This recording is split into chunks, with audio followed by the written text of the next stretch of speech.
नमस्ते प्रणाम। मैं खेसारी लाल यादव और मेरी कार्यक्रम आप सबके बीच में नवडीहा बाजार सरायडीह पलामू झारखंड में आप सबके बीच में जो कि कार्यक्रम हमारे रामबली पासवान मुखिया जी का था। नवडीहा बाजार सरायडीह पलामू झारखंड में। और तो आप अपना ख्याल रखिए और ये रामनवमी के शुभ अवसर पे था। Thank you so much. तो दोस्तों फाइनली आप लोग तैयार रहिए।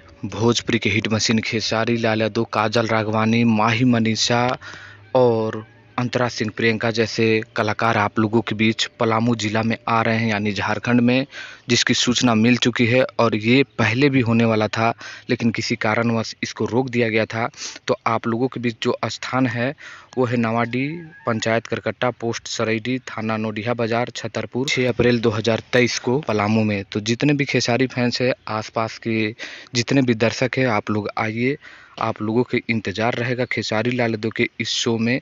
तो आप लोग आइए, बहुत ही प्यारा शो होगा। तो आप लोग देखिए और इस स्टेज शो का एंजॉय लीजिएगा।